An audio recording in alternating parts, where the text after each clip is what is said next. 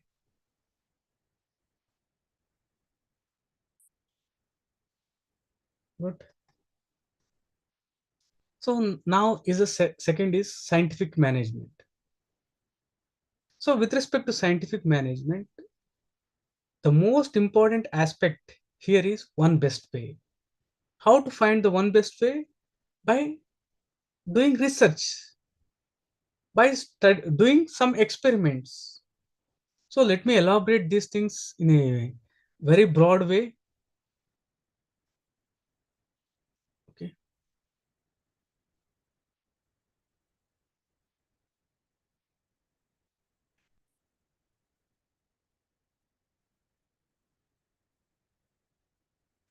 So here a very simple one. Rule of thumb should not be there. There should be science for each work. Science for each work, no rule of thumb.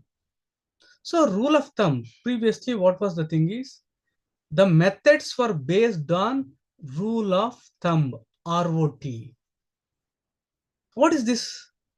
So according to one superior or one supervisor, if he feels that this is the best method, then that is the best method and he will follow the same. When he leaves the office, another supervisor comes. According to him, this is the way. So he will follow the same. So rule of thumb in simple word is not scientific. Method of procedure based on experience and common sense. Common sense, not scientific. General principle regarded as roughly correct, but not intended to be scientifically accurate. Here, the most important thing here is there is no one best way.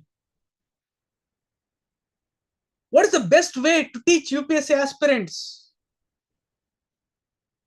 What is the one best way? There should be one best way, right? What should be that? If that is not done, the organization run on rule of thumb leads to unorganized, unstructured, unregulated, ad hoc, and unscientific way. Okay, now you should be answering that. Now, what is the scientific way of teaching UPSC aspirants? Or one best way? Already we discussed, like, with respect to studying. What should be the one best way of teaching UPSC aspirants?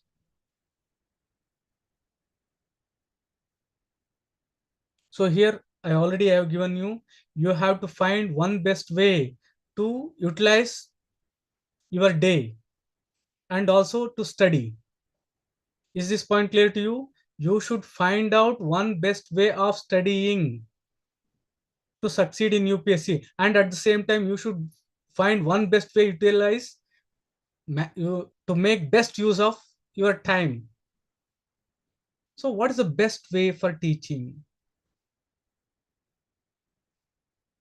Should it be based on rule of thumb? Should it be based on common sense? If the students say, if students like approve, if students feel, yes, this is the one. Say an amateur student, he doesn't know anything. He says, wow, super. So I told some story and students felt, oh, very good. It was nice. What should be the basis?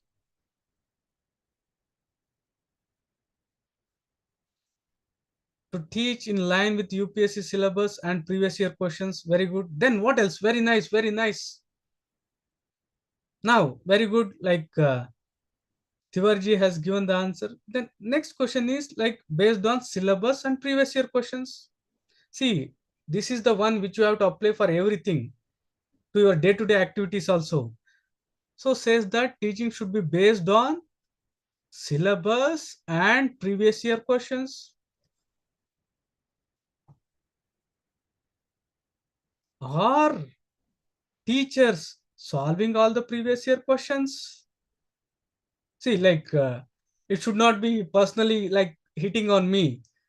Generally, generally, are the teachers solving all the previous year questions?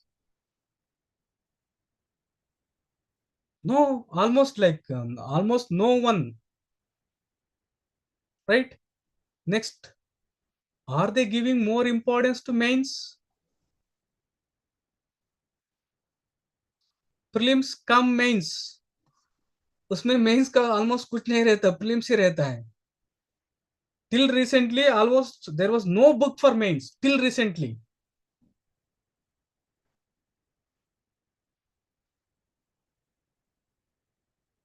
So almost ऐसा होता था कि like some of the topics, not only like I'm not pinpointing anyone. This is true with all the institutions.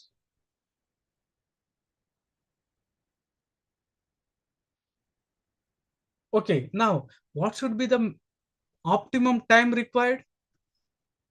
Optimum time required to nearly some 18 subjects: history, geography, society, polity, governance, social justice, international relations, economy, internal security, disaster management, environment. After that, things related to the sociology, philosophy, moral thinkers and philosophers, related to ethics, governance. How much time is required? How much hours? Are you getting my point? How many hours it requires?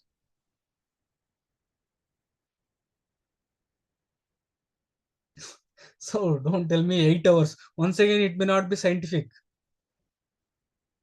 8 hours, like if we teach, what about like you?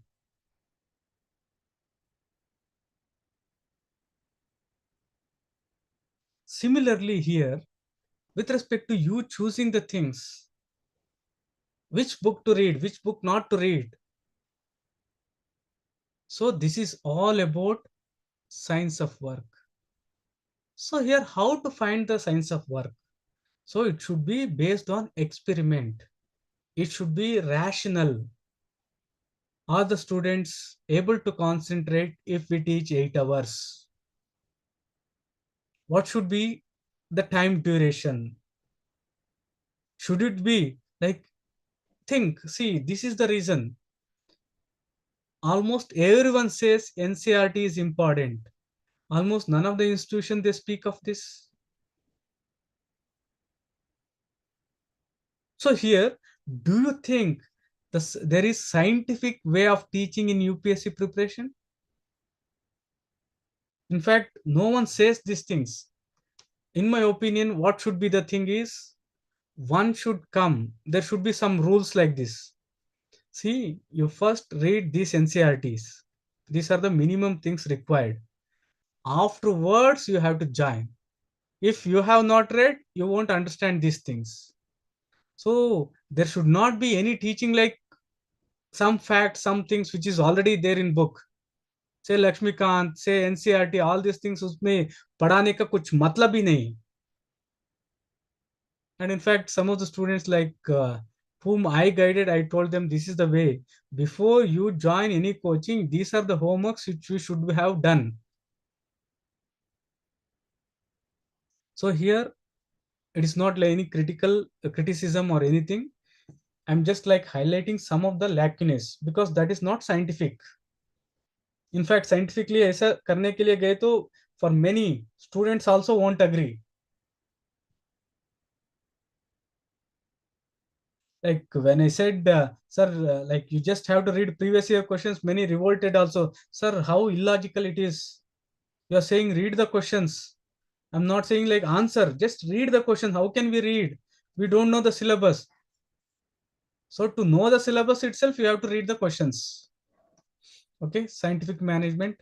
Next, scientifically select and then train and then teach and develop workmen.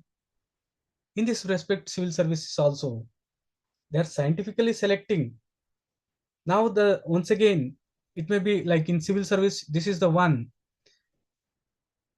Is the selection process, now give your due attention here. Is the selection process, this is a very important one. This we are talking about civil service, an organization, a bureaucracy. Is the selection process most optimum? Scientifically selection, is there any scientific selection of the candidates? What are the qualities required for an IAS officer, an IPS officer? Are they being tested?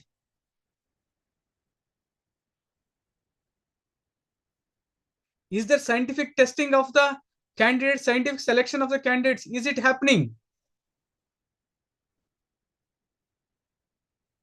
Yes, to an extent. Okay, I agree. So is it, say for example, optional? Is it optional? Having 28 optional, is it a logical way of testing? And also you're not giving the mains evaluation things. Nothing is known how much you are getting. See, a person who is in IIT, IIM, after studying 6 years, gold medalist, they are forced to take some history, political science, public administration. Why is that? Can there be a level playing ground if we have got 28 options? In geography, someone is getting 200 out of 250. For others, it is not possible. And especially if you take some options like literature, आप कहानी पढ़ के you will get good marks. And also here with respect to training, teaching and development also, the latest reforms have not been implemented. We are still following the same selection process.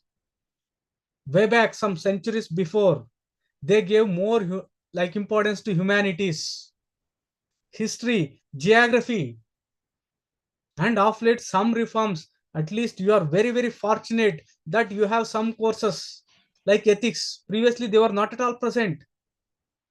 Seriously, previously just master two options, chalo, ho gaya. So according to Taylor, you have to have science of work based on studies, and you have to select, train, teach, and develop a workman. If afterwards, if nothing substantial has changed, then simply remove. Is it happening? No. These are the things I am telling the application part also. Civil service mein ek bar, like if you get into service, almost fully gone. Have you heard anyone removed from service because he was not able to develop the things? Worker who after selection, scientifically training and development is unable to produce the standard should be removed. Is it happening? So you have to mention this also in personal administration and also civil service. Tyler advocates that a person who is scientifically selected, trained, afterwards, if he is unable to meet the standard, he should be removed. So it will be very harsh on you, but don't worry, just for writing, you have to write.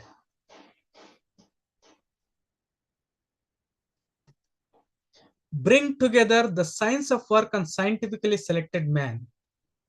See how beautifully an organization here. The whole important thing, the big picture is with respect to organization.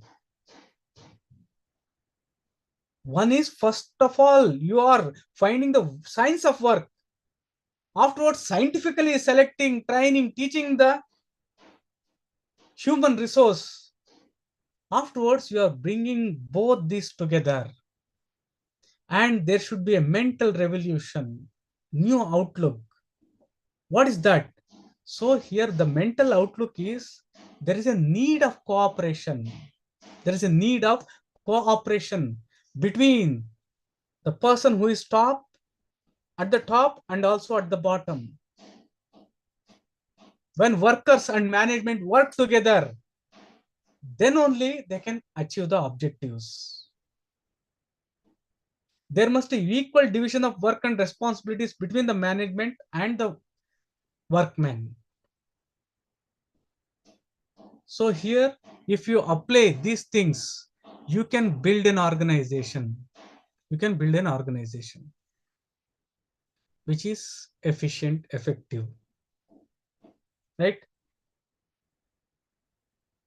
So now, please put these things, put these dots, and try to form an organization. So here, all these things, there is no point if you just remember. You have to interconnect these things with respect to organization because these are the things we are discussing of.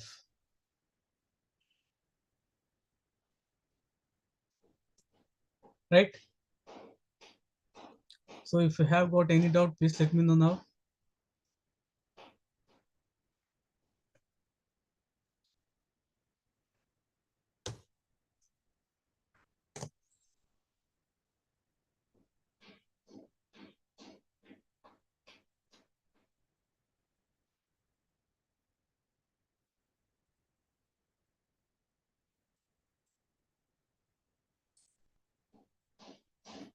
Okay.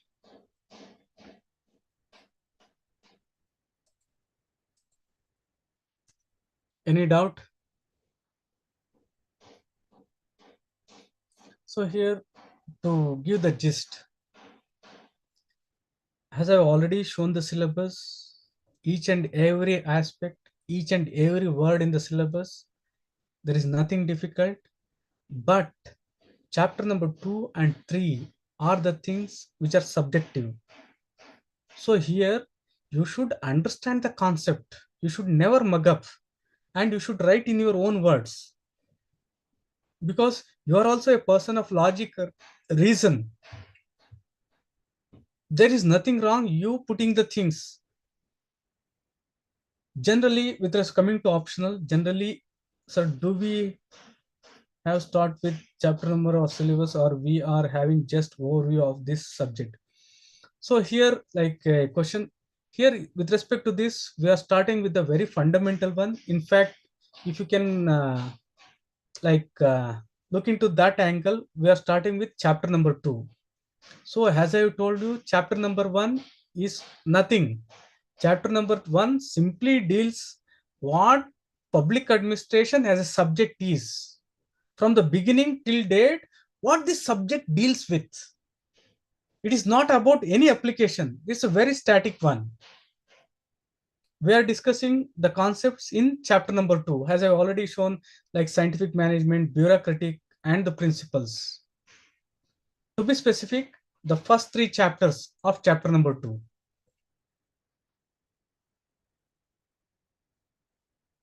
So, and also like what I request is to download all the IGNOU material once. So here, please mention the chapter and the topic before starting. Okay, sure. So here, like definitely I'll be doing that. This is a fundamental one. In fact, the things which I'll be taking are the very basic for your understanding. They are not there in your syllabus. Say for example, hierarchy, coordination, control. You should have a fair idea of the things. But those things are not there in your syllabus at all. The reason I have already told. Previously, we had two things, prelims and mains. UPSC kept that as a whole, combining prelim syllabus and main syllabus. But unfortunately, UPSC released the prelims and kept only mains. The topics which were there in prelims are not present here. So there is a big lacuna here. So we have to have some of things which are present in the previous one also. So coming to the books, very important, like almost nobody will tell, but this is the truth. The best book possible for any subject, most relevant for any subject, any UPSC, is inevitably IGNO material.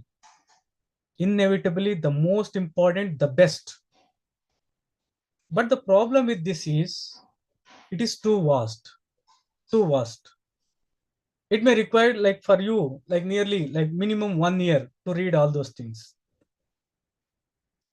So that is the reason like I'll be telling like exactly like which things you should be reading and which you should not be. And in IGNO material, the things are given elaborately. Those things are not required.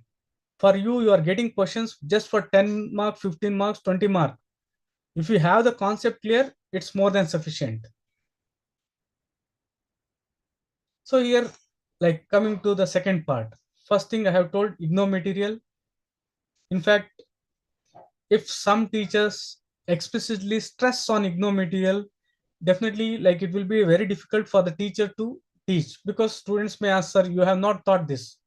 It is not possible to teach all those things. It will take like a huge time. Even in 3 years degree course, it is not possible to teach the whole IGNO material which they give. It is just a reference material. That is one thing. Second thing is,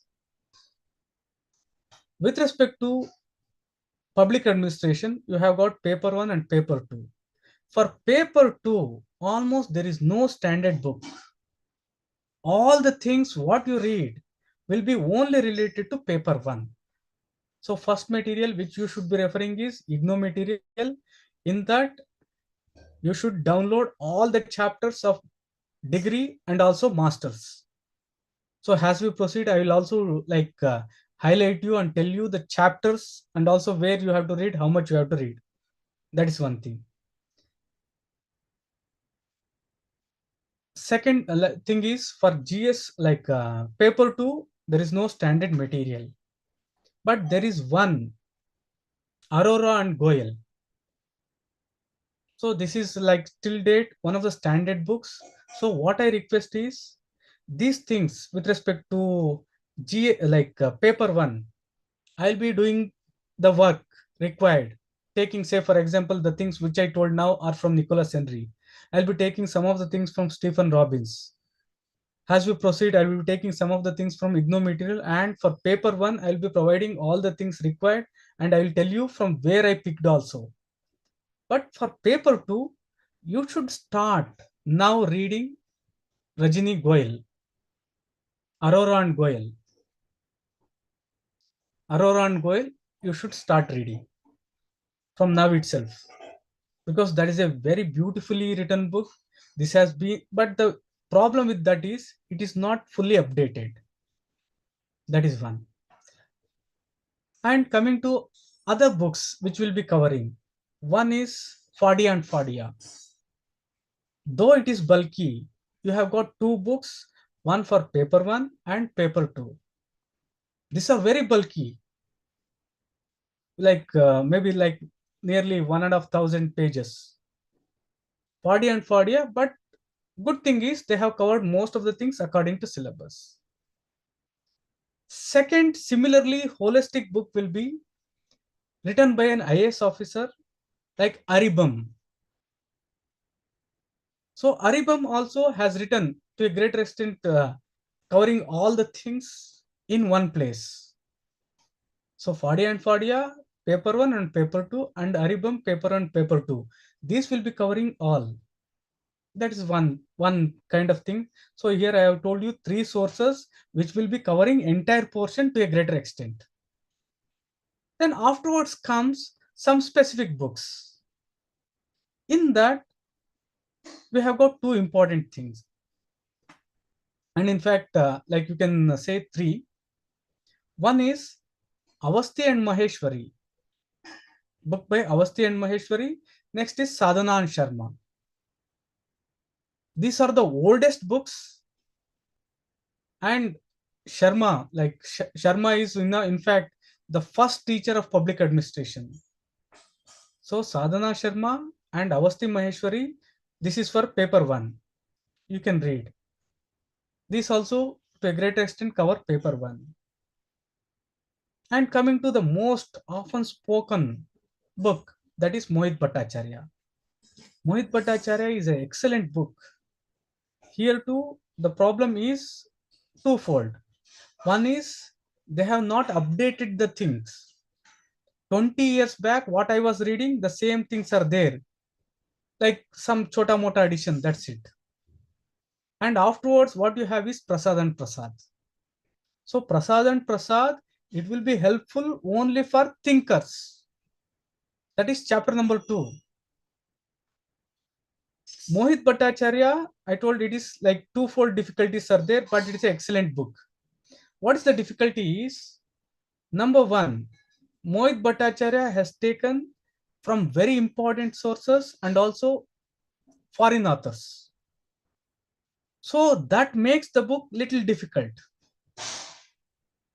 But you have to read those. The other thing is it won't be covering everything.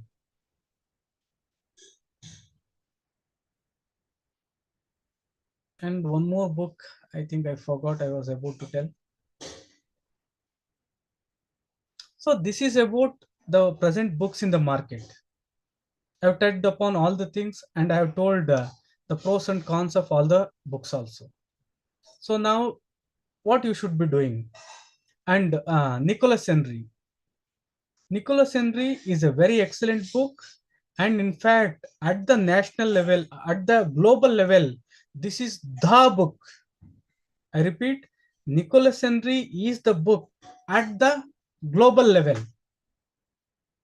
In addition, you may also have to refer. So here, Nicholas Henry, I'll give the chapters also. I'll be covering them. So no need for you to cover Nicholas Henry if at all if you are taking my classes. Then the other book will be Stephen Robbins. This is a very, very like renowned management book. This will be for chapter 3 of your paper 1. So organization behavior.